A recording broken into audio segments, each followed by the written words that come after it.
Bonjour à tous. Bonjour à tous. Alors aujourd'hui je suis avec Eric et il va me faire de l'initiation à la méditation. Hein? Exactement. On va apprendre quelques postures, même beaucoup de postures, et on va apprendre, par exemple, à quoi sert ça, les petites perles, parce qu'il y en a qui ne savent pas. Donc on va vous apprendre des choses dans le bouddhisme que j'ai appris moi. Alors on va te poser la question, est-ce qu'Eric il a appris sur des livres Non, j'ai appris avec les moines directement en Isan depuis 14 ans. Sawadika. Déjà, je vais vous apprendre à saluer, parce que ça c'est très important. À saluer si vous êtes debout, c'est-à-dire que souvent les voyageurs dans la Thaïlande vont croiser des moines. Et c'est très important. Alors déjà, le placement des mains. Vous joignez vos mains comme ça, vous avez vos pouces comme ça, et ces pouces-là vont être ici, entre le nez et le front. Ici, on a la glande pinéale, le troisième œil. Donc, on va toucher et on va se prosterner. Alors, on imagine qu'il y a un moine qui arrive. Il arrive. Qu'est-ce que je vais faire? Je vais mettre mes mains comme ça et je vais me baisser. Et quand il sera passé, je remonte et je continue mon trajet. Première méditation, il y en a beaucoup. Bon, moi je pratique beaucoup, c'est celle que je vais vous montrer. Ça s'appelle Putto. C'est ce qu'il y a le plus ici en Isan, où les Méchis, les Pochis et les moines font. Donc c'est en marchant, concentration. Très important, quand on dit Nang Samati, en thaïlandais, ça veut dire concentration. Pour nous, ça va être méditation. Parce que la méditation, il faut se concentrer sur nous-mêmes, mais aussi sur l'entourage où on est. Bon, là, on est dans mon bureau, on est dans un temple, et je vais vous montrer, en marchant, ce que je fais. Premier temps, on va respirer. Donc, les mains lâchées.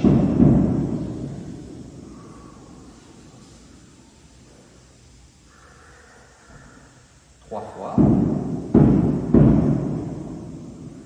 Et de là, qu'est-ce qu'on va faire? On va mettre ses mains sur le nombril. Main droite, main gauche, ne vous inquiétez pas. Le principal, c'est de faire ça. Et vous tenez ici. Hein?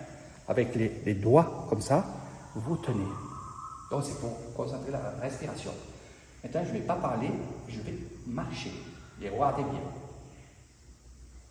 You know, you know, you know, Kwayang noi, sayang noi, Kwayang noi, sayang noi, Kwayang noi, sayang noi, you know, you know, you know, khắp nơi, khắp nơi, khắp nơi, you know, you know, Kwayang noi, sayang noi, Kwayang noi, sayang noi, Kwayang noi, you know, you know. Voilà, ça c'est un exemple. Alors, on va venir à ça. Donc là, c'est juste un petit exemple, hein, parce que tu vas nous faire ça tout à l'heure, par les paroles. Alors, quand je dis you know, ça veut dire concentration. Et là, bien sûr, tu as vu que ma voix elle commençait à descendre, c'est que j'étais déjà en méditation, moi. J'ai tellement l'habitude de le faire que je suis de suite en méditation. Donc après ça, on se le dit en soi. Hein? Kwayanoi, sayanoi. Kwayanoi, c'est à droite, doucement. À gauche, doucement, quand on fait le pied. Et après, on va se mettre droit Et là, on va faire 3 fois Yunoi, ça veut dire calmons-nous, calmons-nous, calmons-nous. Et après, on va pivoter la jambe droite, si on va sur la droite. Pour les gauchers, on va aller sur la gauche, il n'y a pas de... On va pivoter le pied, ramener l'autre pied, pivoter le pied, ramener le pied, se calmer, et on va continuer. Alors, pourquoi ça? Ces perles, à quoi ça sert? Eh bien, chaque perle, là, vous faites un aller-retour, vous enlevez une perle. Si vous faites un autre aller-retour, une autre perle. Et quand vous avez fini votre chapelet, vous avez fini votre méditation. 1h15 de méditation. Voilà. Alors Eric, pourquoi on dit quoi? Yanoi, Sayanoi, Yunoi? En fait, dans la méditation, et tout le monde le sait, même dans le monde bouddhiste, c'est Om, Om, et c'est une résonance. Et Yanoi, c'est une résonance qui va de la gorge, ça monte et ça vient jusqu'à là. Rien que moi de le dire, déjà je suis en méditation, donc ici. Donc si vous le faites vous, un exercice chez vous, entraînez-vous à avoir le bon teint pour une bonne méditation. Ça aide. C'est que des choses comme ça qui font aider. Donc quand je dis Yunoi, ça résonne là, ça monte, ça monte, ça monte. Tu essayeras Albert tout à l'heure quand tu feras l'exercice. Et pareil, Yanoi, Sayanoi, Yunoi. C'est un peu comme si vous dites Om, Om. Donc il y en a qui ne savent pas parler comme je parle moi, il faut un peu de temps. Donc je vous considère, il faut mettre un petit disque, hein, un CD ou un DVD ou sur Internet, il y a plein de trucs comme ça, où il y a Om. Et ça va vous aider. Hein. Bon, après, quand je suis seul, je ne dis pas ça.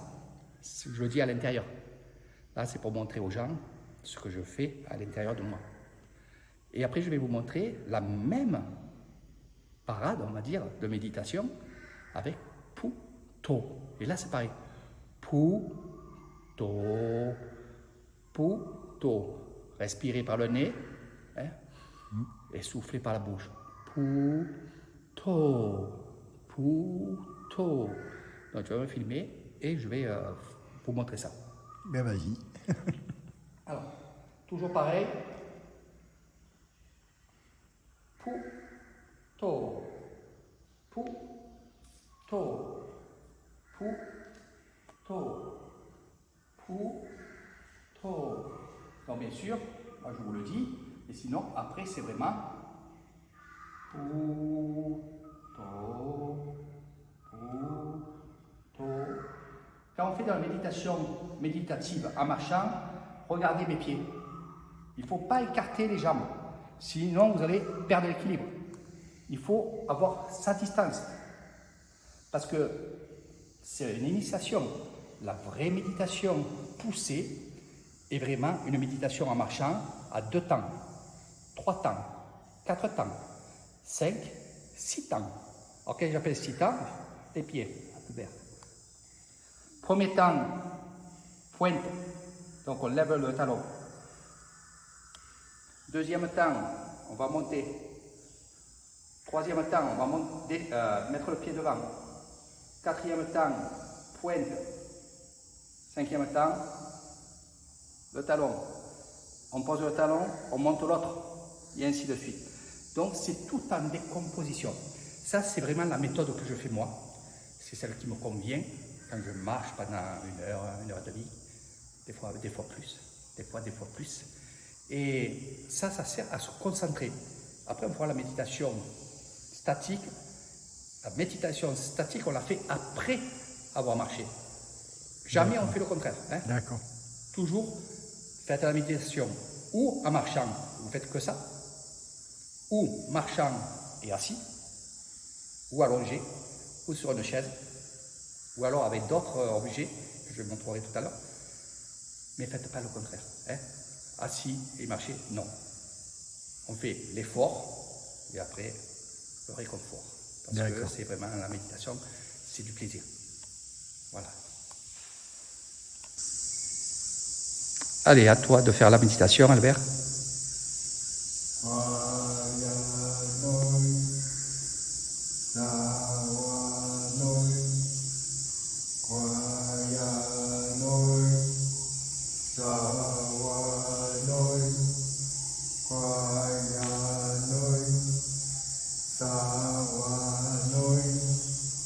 Kwayanoi,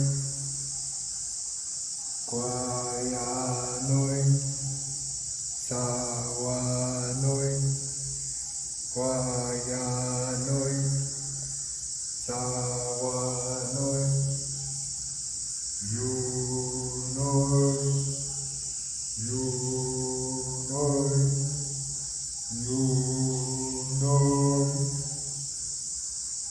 Et après, tu continues, hein, tu fais des allers-retours comme ça. Voilà. Non, c'est bien.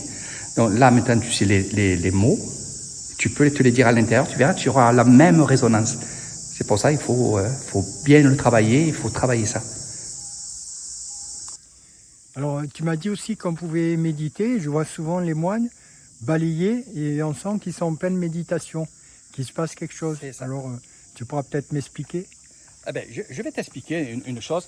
C'est que la méditation, c'est pas que dans un temple, c'est pas que dans un endroit, c'est aussi en plein air et c'est aussi au travail. Parce qu'il faut penser aussi, et moi je pense beaucoup à eux, c'est des gens chez nous en France ou en Italie, en Espagne, ils sont chez eux et ils me demandent surtout, Eric, moi j'ai pas trop de temps pour méditer, comment je peux faire au moins méditer 4 minutes, 5 minutes, m'entraîner. Donc je vais déjà vous dire qu'avec ça, les moines méditent. Tout travail qu'on fait, c'est de la méditation. C'est pour ça que même chez moi, quand je travaille ou quoi, eh ben, c'est de la méditation. On prend que le bonheur. Donc, ce balai, vous verrez souvent les moines balayer. Donc, ce qu'il y a, c'est que vous prenez votre balai ici, ici. Là, à pieds nus, je vais mettre les chaussures. Mais sinon, toujours à pieds nus. Hein. Quand on est dans le sable, là, c'est sur le béton. Donc, on va mettre les chaussures. Voilà. Donc, regardez bien. Vous avez votre balai. Quand on va balayer sur la droite, on va mettre le pied gauche en avant. À gauche, le pied droit.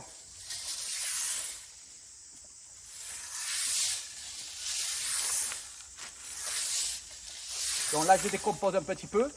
Mais quand on le fait, vous croyez qu'il balaye, hein, qu'il travaille. Mais non, moi...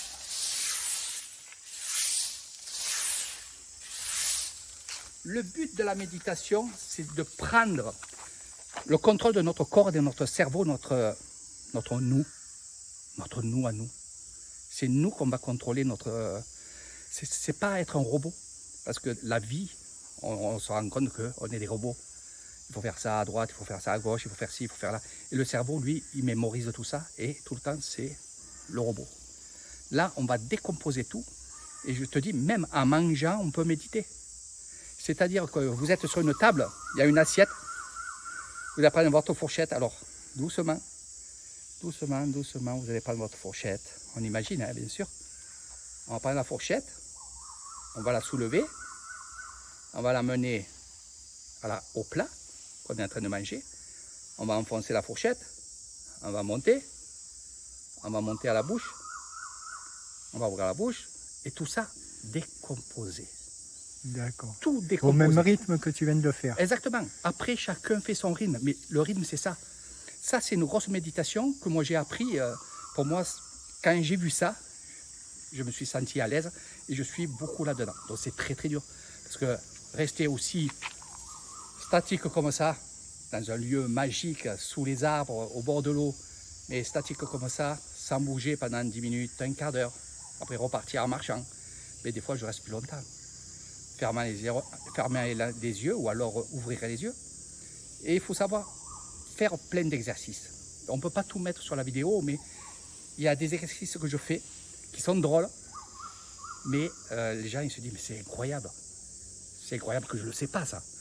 Quand je dis aux gens, fermez les yeux, mais ouvrez les yeux. Ferme tes yeux en ouvrant tes yeux. Donc ça veut dire quoi? Ça veut dire qu'on va fermer les paupières, mais toujours en regardant. Et on peut, imaginez-vous, quand vous êtes au soleil, vous fermez les paupières. Si vous les fermez fort, c'est tout noir. Mais si vous êtes décontracté et que les paupières sont dilatées là, hein, bien vous voyez le rouge. Eh bien, ces exercices-là, c'est ce que je fais, moi, quand on est devant Bouddha. Je leur dis de mémoriser le Bouddha, de faire ci, de faire là. C'est des exercices. Voilà. C'est comme là aussi, c'est des exercices.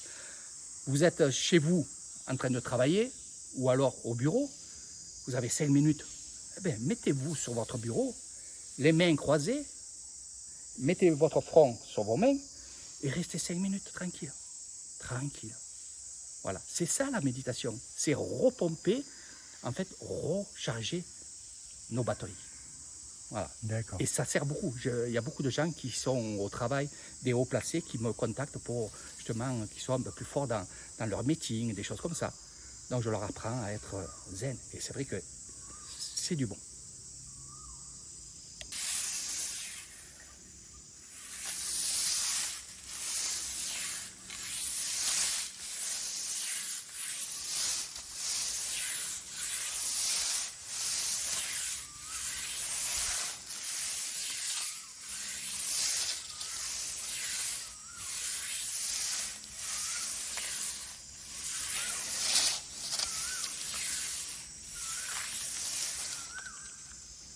Voilà. C'est le sens contraire des mains en fait. C'est ça, là tu prends le contrôle.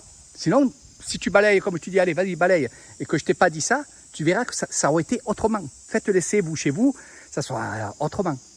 Donc c'est nous qu'on prend le contrôle.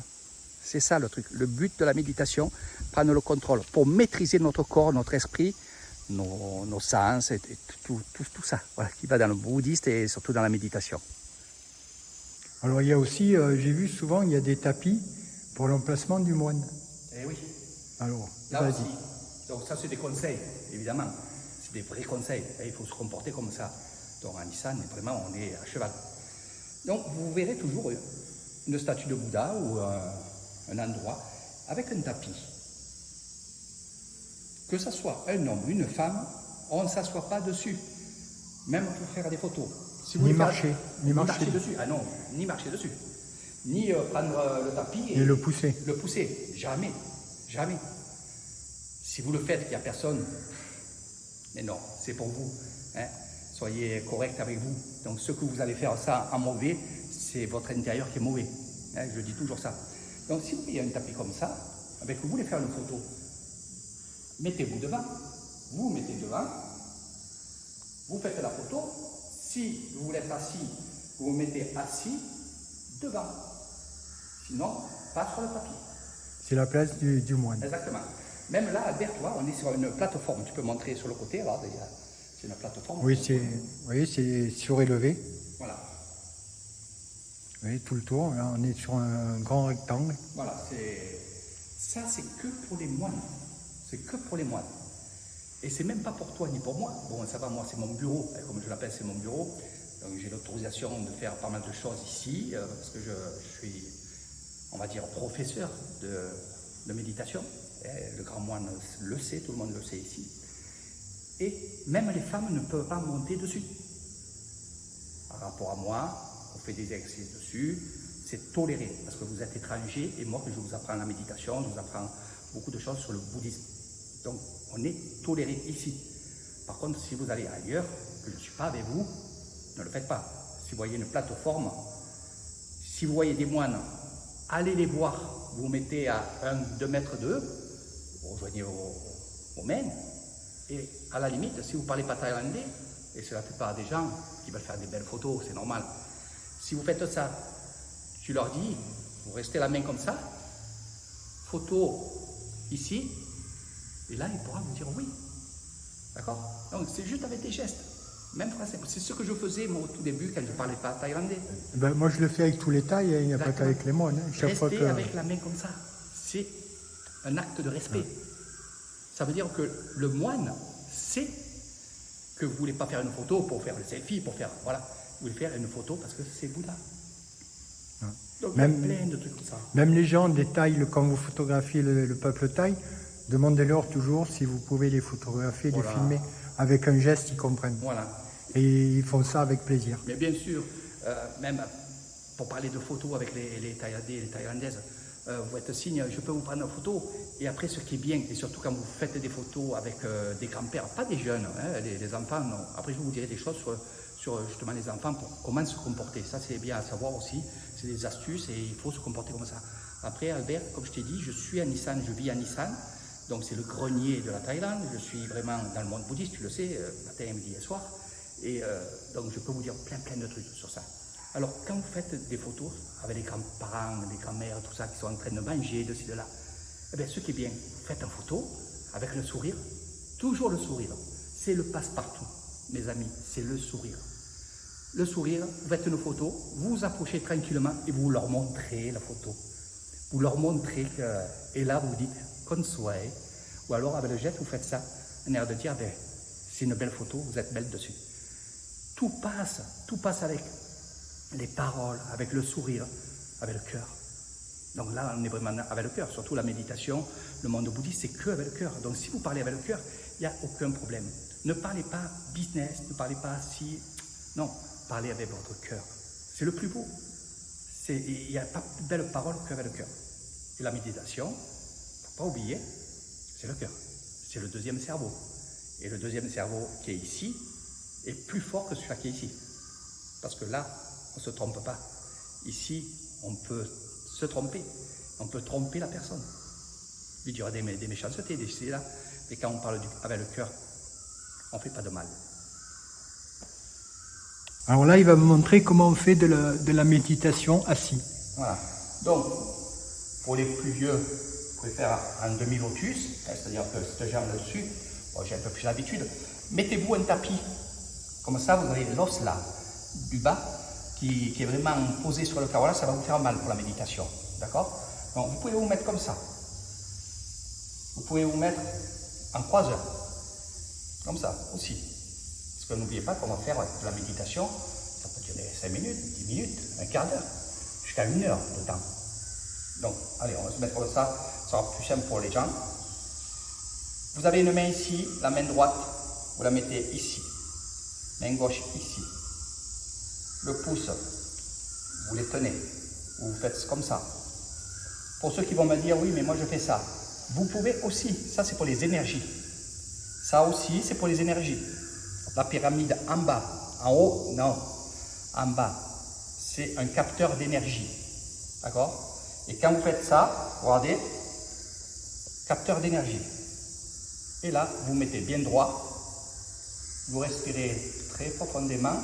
Parce que quand vous respirez, c'est un top départ pour votre cerveau. Ça veut dire, je vais me mettre en méditation. Surtout quand vous êtes habitué à faire de la méditation et de faire tout le temps de la méditation. Moi, je sais que si je commence à faire ça, déjà, je suis en méditation. C'est très rapide. Et là, bien sûr, on pose comme ça sur les jambes. Et au fur et à mesure, vous allez voir, vous allez avoir les épaules qui vont se relâcher. Il y a tout qui va se relâcher. Et comme je vous ai dit, ne fermez pas les yeux avec les yeux fermés comme ça. Non, décontractés. Moi, je peux voir la statue de Bouddha qui est en face.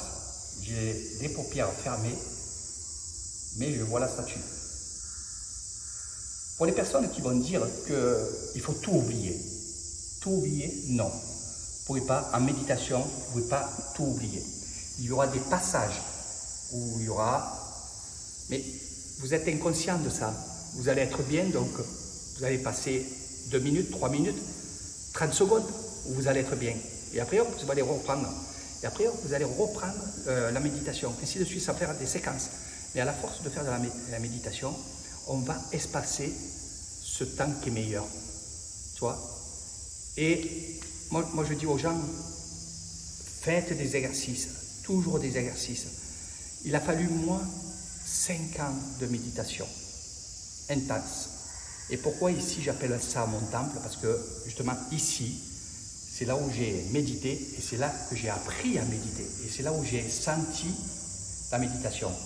Alors, avant que vous posiez la question à Albert, qui ne saura pas, maintenant il va le savoir, comment on sait qu'on a fait une bonne méditation et qu'on sait méditer? C'est une chose extraordinaire. Les picotements vous prennent des bras, ça va vous monter ici, les oreilles vont vous piquer et ça va monter jusqu'à là. Et vous voyez la statue de Bouddha, regardez, les spires qu'il y a, c'est quoi? C'est le picotement, justement. Et ça, je ne le savais pas. Ça, je ne savais pas. La coiffe de Bouddha, c'était quoi? Quand je posais la question au moine, il me dit, on me disait, je disais, mais pourquoi ces cheveux comme ça, c'est quoi? Il me répondait, même le grand moine d'ici, il me répondait, un jour tu sauras. Et justement, quand j'ai été ici, que j'ai médité, que j'ai eu cette sensation extraordinaire, j'ai compris que les spires, eh bien, c'était la méditation, et qu'on arrivait à méditer. Après, attention, pour ceux qui ne savent pas trop, si vous avez ces choses-là, n'oubliez pas que c'est un début, parce que après, ça va avancer dans le chemin spirituel, ça avance, ça peut faire peur aussi, ça il faut le savoir aussi, parce que le spirituel, il y en a qui vont dire, c'est beau, oui, c'est très beau, mais il faut maîtriser en même temps. Il faut tout maîtriser. C'est pour ça que les exercices avec le balai, les exercices avec les bougies, avec plein de choses comme ça, on arrive à maîtriser. Parce que dans le spirituel, il y a le bon, mais il y a toujours le mauvais. Et au plus vous allez aller dans le bon, au plus le mauvais va arriver. Ça, on ne peut pas y échapper, Albert. Là, on vit toujours avec le mauvais. On ne pourra jamais enlever le mauvais comme on ne pourra jamais enlever le bon. C'est toujours ensemble. Et nous, on est là, le bon. Donc, qu'est-ce qu'on va faire? On va faire que des choses bonnes pour que le mal soit toujours en bas. C'est ça le chemin spirituel, le chemin de l'éveil. Parce que c'est un éveil en fait. Parce qu'on est conscient qu'il y a toujours le mauvais. On est conscient qu'on est né et qu'on meurt. On est conscient qu'on naît, puis on vieillit, on devient malade et on meurt. On change juste de véhicule, comme je t'ai expliqué. Donc il y a beaucoup de choses sur le bouddhisme. C'est pour ça que mon stage, je le fais en 15 jours, 3 semaines, pour apprendre tout ça aux gens qui viennent chez moi, quoi. Et surtout ici. Donc si tu as d'autres questions... Non, je crois que quand on est comme ça en position, on ferme les yeux et on se laisse aller, on se détend. Exactement. Et ce qu'il y a aussi, c'est que les personnes qui ne peuvent pas... Moi, il y a des gens qui sont âgés et qui sont dans le spirituel, mais ils veulent pousser là-dedans, qui ne peuvent pas se mettre assis par terre. Donc je leur mets une chaise. Alors sur la chaise, vous mettez assis, les pieds comme ça, hein, joints, bien droit, en plus vous avez le dos bien droit, et vous faites votre méditation. Voilà. Début de méditation, que ce soit en marchant, ou alors assis, ou alors sur une chaise, ou même allongé. Je conseille pour ceux qui ont des problèmes de dos, un exemple, un jour j'étais là avec une femme, et son mari était là-bas, mal au dos, et lui, il accompagnait sa femme, il n'était pas dans le bouddhisme, il accompagnait sa femme dans la méditation. Je lui ai demandé de s'allonger là-bas, et tout en faisant mes exercices, tout en parlant, il s'est endormi. Et il était bien. Il ne sait même pas combien de temps il a dormi, ni rien. Et d'autres qui viennent ici avec moi faire des exercices et choses, le temps passe très très vite. Il est déjà 14 heures. Et on dirait que ça fait quoi? Ça fait 1 heure qu'on est là. Donc c'est des choses incroyables. Dernière chose, c'est vrai que j'aime bien parler, mais il y a tellement de choses à dire et tellement de questions qu'on pose sur ça. J'ai envie de tout vous dire, mais ça serait trop long. Quand vous arrivez devant Bouddha, je vais vous apprendre qu'une petite prière. Vous mettez vos mains jointes comme ça et vous répétez après moi. Namo tassa kapawato arahato sama sambuddhassa. Namo tassa kapawato arahato sama sambuddhassa. Namo tassa kapawato arahato sama sambuddhassa. Et là, vous montez en haut et vous descendez. Après, pour le why, bien sûr, on le fait. Hein. Une chose aussi, quand vous êtes dans un temple, eh oui, j'ai discuté. Quand vous êtes dans un temple et que vous entendez, ou au parleur, hein, parce qu'ils ont des micros, que vous entendez crap. Crap, ça veut dire prosternez-vous. Donc prosternez-vous, on se met à 4 pattes et on va se prosterner. D'accord? Et après on va attaquer Namo Tassa Kapawato. Donc cette phrase-là, c'est comme si vous direz au nom du Père, du Saint-Esprit, Amen. Autre chose aussi, pour se prosterner, bien sûr, c'est 3 fois. Alors, pourquoi 3 fois? La naissance de Bouddha, l'illumination de Bouddha et l'amour de Bouddha. 3 fois. Quand vous allez voir Bouddha ou un moine, vous prosternez 3 fois. Quand vous rentrez dans un petit temple, qu'on appelle ça un tiki, c'est les petits temples où il y a on va dire des poupées, des choses comme ça, donc le rond-point aussi, le pilier, dans chaque village, il y a un pilier. Tu as vu qu'il y a un pilier? Ça aussi, c'est sacré. Donc là, on se prosternera 3 fois aussi, parce que c'est sacré et c'est bouddhiste.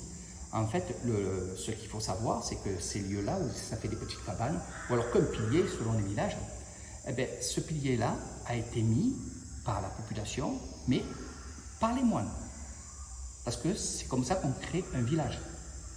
Les villages de l'Issan, ici, c'était que de la forêt. Ce temple-là, qui est immense, qui fait tout autour, il fait 2,7 km de tour de clôture. Donc tu vois comme c'est grand. Et tu as vu, c'est une grosse forêt. Et il n'y avait que de la forêt, il n'y avait pas de bâtisse. Et à l'époque, ils venaient avec les charrettes, ils venaient donner à manger aux moines, comme on fait toujours. On donne toujours à manger aux moines. Si un jour vous voyez un moine seul dans une forêt, allez lui apporter à manger, allez lui apporter des offrandes. C'est comme ça. Hein. Le moine, lui, il ne cherche pas à comprendre. Il va s'installer dans une forêt, il va se mettre assis sur son tapis, avec sa moustiquaire, comme je dis, et il va prier. Et là, les gens savent qu'il y a quelqu'un, parce que ça se dit dans le village. Et les gens vont venir à manger, lui donner à manger. Puis ils vont rester un peu plus longtemps pour les prières, du matin, du soir, et ainsi de suite.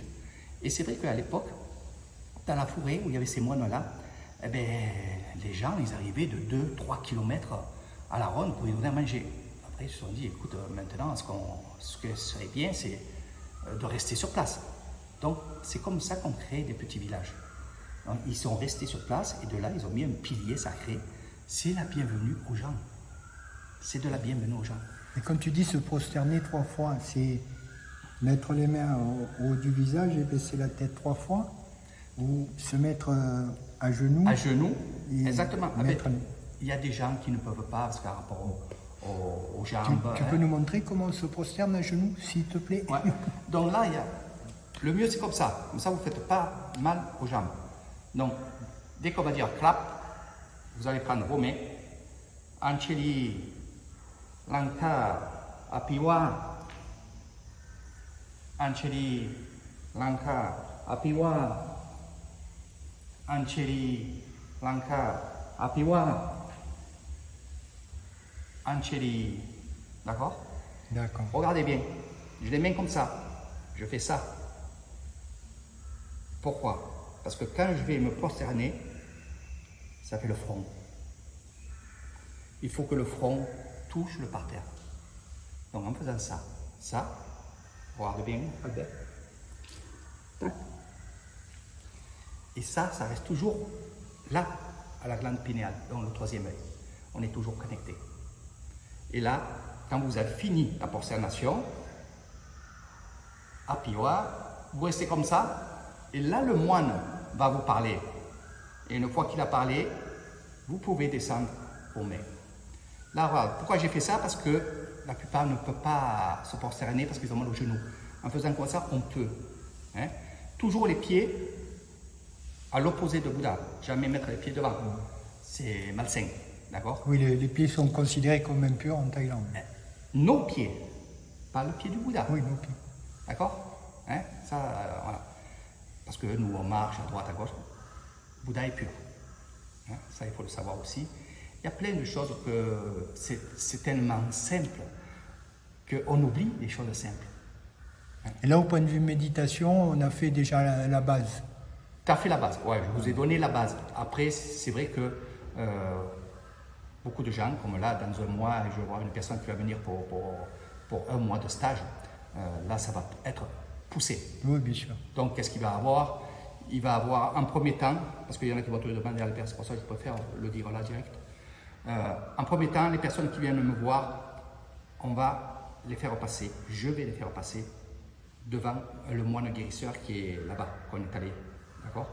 Pour les purifier. Pourquoi?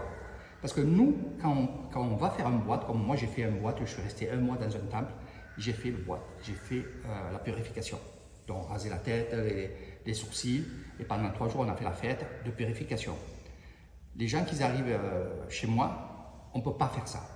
Hein? C'est trop de temps, puis après c'est de l'argent aussi, il faut le dire aussi. Mais c'est pour gagner du temps. Donc ce que moi je fais, c'est que je vais les purifier, les nettoyer. Et de là, je les fais venir avec moi. On va faire, bien sûr, de la méditation. on va aussi faire l'aumône. Parce que ça, c'est très, très important. D'abord, tu l'as fait, tu as vu que c'est... J'en ai un sacré souvenir d'ailleurs. Voilà, et c'est ça en fait. Donc tout ça fait partie de mon programme. Et c'est vrai que même un mois, on n'en apprend pas. Moi, ça fait 14 ans. Même avant, quand j'étais en France, déjà, j'étais dans le bouddhisme. Donc automatiquement, j'avais des notions parce que je voyais des reportages, des films, des trucs comme ça. Puis dans l'hindouisme aussi, je me suis intéressé à l'hindouisme. Donc je sais sur Shiva, Ganesh et tout le reste. Mais là, c'est vrai que je suis dans le monde bouddhiste. Je suis enseignant, pratiquant. Voilà, je ne suis pas maître de méditation. Il y en a beaucoup qui me disent maître. Non, je ne suis pas maître de méditation, mais je suis professeur de méditation. Parce que maître, c'est plutôt, on dit maître, un moine bouddhiste. Là, on est en Thaïlande, je suis français, donc c'est chez moi, ça reste chez moi. Donc je préfère qu'on dise professeur que maître. Malgré qu'il y a des jeunes, des jeunes moines, surtout là, ça va attaquer avril. Avril, ça va attaquer que beaucoup de jeunes vont être dans des temples, parce qu'il n'y a pas l'école. C'est un peu comme si on était au scout, donc ils vont aller dans les temples. Et c'est vrai que là, je me régale parce que je vais au temple Noangila et je leur apprends en fait de la méditation. Et je me régale. Allez, bye bye. Allez, une bonne continuation et j'espère que cette vidéo vous sera utile. Et puis à plus tard pour d'autres infos.